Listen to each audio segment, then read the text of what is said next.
ಗುರುಭ್ಯೋ ನಮಃ ಹರಿ ಓಂ. ನನ್ನೆಲ್ಲ ಪ್ರೀತಿಯ ವೀಕ್ಷಕರಿಗೆ ಭಕ್ತಿಪೂರ್ವಕ ನಮಸ್ಕಾರಗಳು.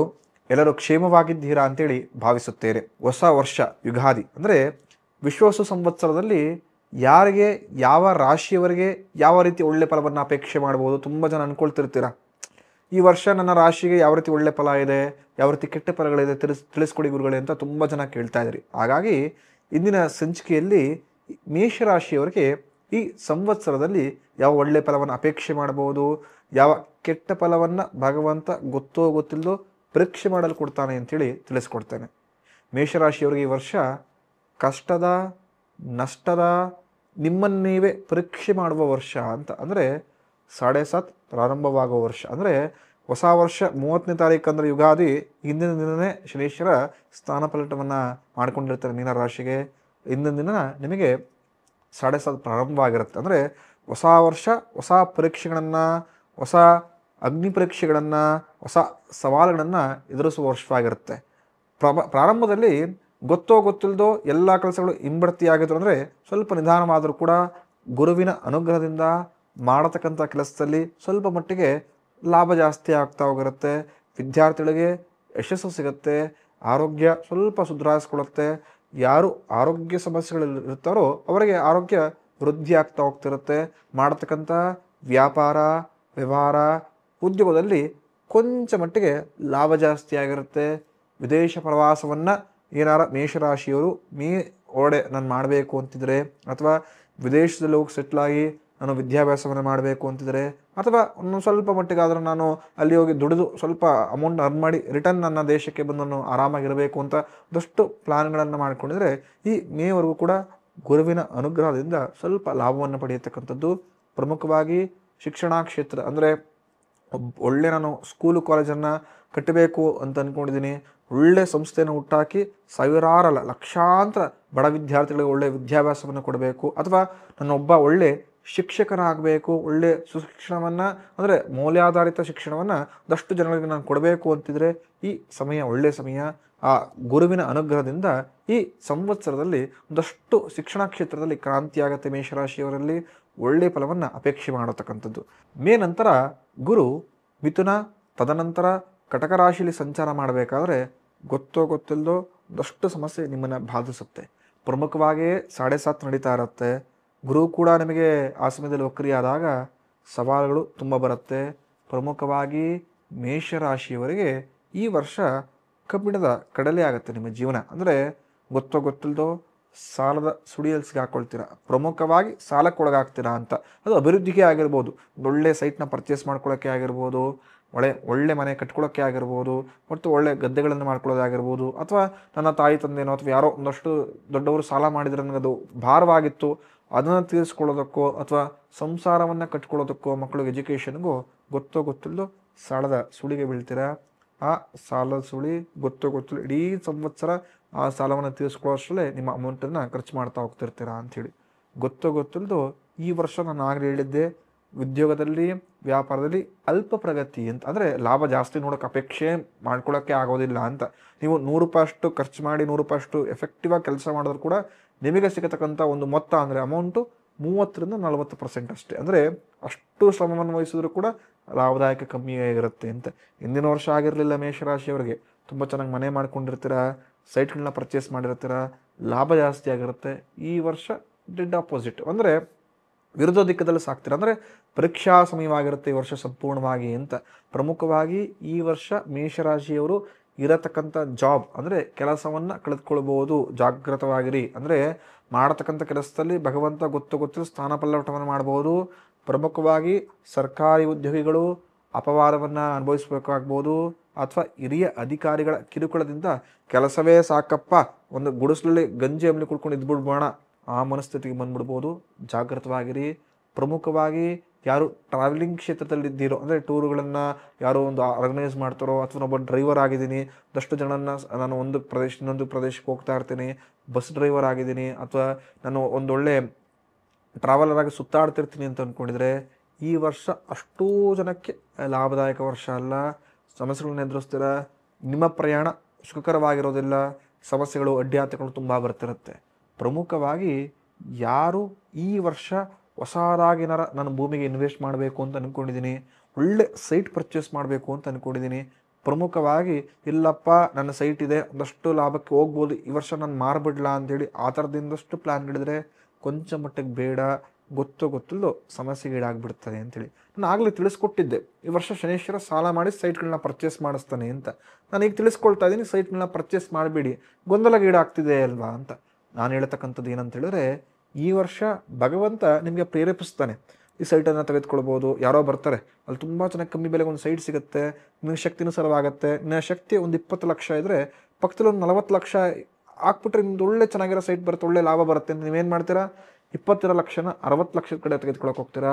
ಗೊತ್ತು ಸಮಸ್ಯೆಗೆ ಹಾಕೊಳ್ತೀರಾ ಅಂತ. ಅಂದರೆ ಭಗವಂತ ನಿಮಗೆ ಎಷ್ಟು ಶಕ್ತಿ ಕೊಟ್ಟಿದ್ದಾನೆ ಅಷ್ಟೇ ಕಾಲು ಚಾಚಿ, ಇಲ್ಲ ಅದಕ್ಕಿಂತವೂ ನಾನು ಎಫೆಕ್ಟಿವ್ ಆಗಿ ಅಥವಾ ಅದಕ್ಕಿಂತ ರಿಸ್ಕ್ ತೆಗೆದುಕೊಂಡಾಗ ಏನೋ ಮಾಡೋಕ್ಕೋಗಿ ಇರತಕ್ಕಂಥದ್ದು ಕಳ್ಕೊಳ್ಬೇಡಿ ಅಂತ ಹೇಳಿ. ಈ ವರ್ಷ ವಿದ್ಯಾಕ್ಷೇತ್ರದಲ್ಲಿ ಯಾರು ವಿದ್ಯಾಭ್ಯಾಸವನ್ನು ಮಾಡ್ತಿರ್ತೀರಾ, ಪ್ರಮುಖವಾಗಿ ಯಾರು ಹೊಸದಾಗಿ ನಾನು ಏನಾರು ಓದಬೇಕು, ಒಂದು ಒಳ್ಳೆ ಕೋಚಿಂಗ್ ಸೆಂಟರ್ಗಳಿಗೆ ಸೇರ್ಕೊಳ್ಬೇಕು ಅಂತಿದ್ರೆ ಖಂಡಿತ ಸೇರಿ, ಆದರೆ ಪ್ರಗತಿ ಕೊಂಚ ಮಟ್ಟಿಗೆ ನಿಧಾನವಾಗಿ ಆಗ್ತಾ ಹೋಗ್ತಾ ಇರುತ್ತೆ ಅಂಥೇಳಿ.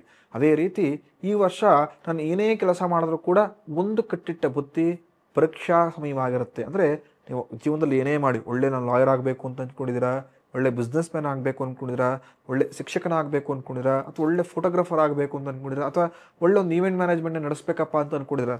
ಜೀವನದಲ್ಲಿ ಮೇಷರಾಶಿಯವರು ಈ ವರ್ಷ ಏನೇ ಕೆಲಸ ಮಾಡಿದ್ರೂ ನಿಮಗೆ ಪರೀಕ್ಷೆ ಕಟ್ಟಿಟ್ಟ ಬುತ್ತಿ. ಅಂದರೆ ಭಯಪಡೋ ಅವಶ್ಯಕತೆ ಏನಿಲ್ಲ, ಲಾಭ ಕಮ್ಮಿ ಇರುತ್ತೆ, ಚಾಲೆಂಜಸ್ ಜಾಸ್ತಿ ಇರುತ್ತೆ, ಅದನ್ನು ನೀವು ಯಾವ ರೀತಿ ಎದುರಿಸ್ಕೊಳ್ತೀರಾ ಅದನ್ನು ಮೊದಲೇ ಪ್ಲ್ಯಾನ್ ಮಾಡ್ಕೊಳ್ಳಿ, ನಂತರ ಹೋಗೋದು ತುಂಬ ಉತ್ತಮ.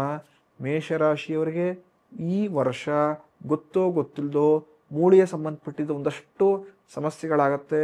ಈಗ ಬೋನ್ ಫ್ರಾಕ್ಚರ್ ಆಗಿರ್ಬೋದು, ಪ್ರಮುಖವಾಗಿ ಕಾಲಿನ ಸಮಸ್ಯೆಗಳಾಗಿರ್ಬೋದು, ಅಥವಾ ಗೊತ್ತಿಲ್ಲ ಹಾಸ್ಪಿಟಲೈಸೇಷನ್ ಆಗಿರ್ಬೋದು, ಅಥವಾ 1-2 ತಿಂಗಳು ಬೆಡ್ ರೆಸ್ಟ್ ತೆಗೆದುಕೊಳ್ಬೇಕಾಗ್ಬೋದು. ಈ ಥರ ಪರಿಸ್ಥಿತಿಗಳು ಬಂದ್ಬಿಡುತ್ತೆ. ಅಥವಾ ಇಡೀ ವರ್ಷದಲ್ಲಿ 1 ವಾರ ನನ್ನ ದೇಹ ಸಪೋರ್ಟೇ ಮಾಡ್ತಿಲ್ಲಪ್ಪ, ನನಗೆ ಯಾವುದೋ ಒಂದು ಜ್ವರ ಬಂತು, ತಲೆನೋವು ಬಂತು ಅಂತೇಳಿ ಹಾಸಿಗೆ ಹಿಡಿಯುವ ಒಂದಷ್ಟು ಪರಿಸ್ಥಿತಿಗಳು ಬರುತ್ತೆ.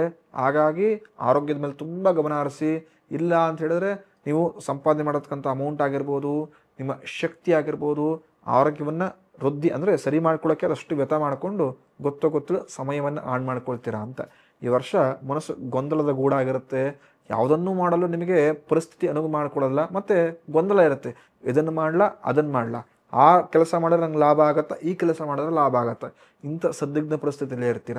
ಹಾಗಾಗಿ ಕೊಂಚ ಮಟ್ಟಿಗೆ ಯೋಚನೆ ಮಾಡಿ ಯಾವುದೇ ನಿರ್ಧಾರವನ್ನು ತೆಗೆದುಕೊಂಡ್ರೆ ಅದರ ಲಾಭವೇ ಇರಲಿ ನಷ್ಟವೇ ಇರಲಿ ಅದನ್ನು ನಾನು ಸರಿದೂಗಿಸ್ಕೊಂಡು ಹೋಗ್ತೀನಿ ಅಂತ ಸ್ಥೈರ್ಯವಾಗಿ ನಿಂತ್ಕೊಳ್ಳಿ, ಲಾಭ ಜಾಸ್ತಿನೇ ಆಗ್ತಾ ಹೋಗ್ತಾ ಇರುತ್ತೆ ಅಂತ. ಇನ್ನು ಕಂದಾಯ ವಿಚಾರ ಅಂದರೆ ಬಜೆಟ್ ನಿಮ್ಮ ಭಾಷೆಯಲ್ಲಿ ಹೇಳಬೇಕು ಅಂದರೆ ಮೇಷರಾಶಿಯವರಿಗೆ ಈ ವರ್ಷ ಎಷ್ಟು ಲಾಭ ಇದೆ, ಎಷ್ಟು ನಷ್ಟ, ಅಂದರೆ ಎಷ್ಟು ಸಂಪಾದನೆ ಮಾಡ್ತೀನಿ, ಎಷ್ಟು ಖರ್ಚಿದೆ, ನನ್ನ ಆರೋಗ್ಯ ಎಷ್ಟಿದೆ, ಸನ್ಮಾನ ಎಷ್ಟಾಗುತ್ತೆ, ಅಪಕೀರ್ತಿಗಳು ಎಷ್ಟು ಬರುತ್ತೆ, ಸುಖ ದುಃಖಗಳು ಎಷ್ಟು ಬರುತ್ತೆ ಅಂತ ಮೇಷರಾಶಿಯವರು ಒಂದು ಸ್ವಲ್ಪ ತಲೆ ಕೆಡಿಸ್ಕೊಂಡು ಯೋಚನೆ ಮಾಡ್ತಿರ್ತಾರೆ. ಈ ವರ್ಷ ಮೇಷರಾಶಿಯವರಿಗೆ ₹2 ಸಂಪಾದನೆ ಇದ್ದರೆ ₹14 ಖರ್ಚು. ಅಂದರೆ ಆದಾಯ 2, ವ್ಯಯ 14. ಅರ್ಥ ಮಾಡ್ಕೊಳ್ತಕ್ಕಂಥದ್ದು ನಾನು ಆಗಲೇ ಬಿಡಿಸಿ ಹೇಳಿದ್ದೆ. ಎಷ್ಟು ಸಂಪಾದನೆ ಮಾಡ್ತಿರೋ ದ್ವಿಗುಣ ಖರ್ಚಾಗಿರುತ್ತೆ. ಅಂದರೆ ₹2 ಸಂಪಾದನೆ ಅಂದರೆ ₹10 ಖರ್ಚು. ₹2 ₹14 ಎಷ್ಟು ವ್ಯತ್ಯಾಸ ಇದೆ. ಈ ವರ್ಷ ನೀವು ಅಮೌಂಟ್ ಸೇವ್ ಮಾಡೋದೇ ಕಷ್ಟ ಆಗುತ್ತೆ. ಸಂಪಾದನೆ ಕಮ್ಮಿ, ಖರ್ಚು ಜಾಸ್ತಿ. ಹಾಗಾಗಿ ಖರ್ಚು ಮಾಡಬೇಕಾದ್ರೆ ಮಿತಿಯಿಂದ ಯೋಚನೆ ಮಾಡಿಂದ ಖರ್ಚು ಮಾಡಿ. ಅಂದರೆ ಸಂಪಾದನೆ ಕಮ್ಮಿ ಆಗ್ತಿದೆ, ಖರ್ಚು ಮಾಡಬೇಕಂದ್ರೆ ಏನು ಮಾಡಬೇಕು, ಸಾಲ ಮಾಡಬೇಕು.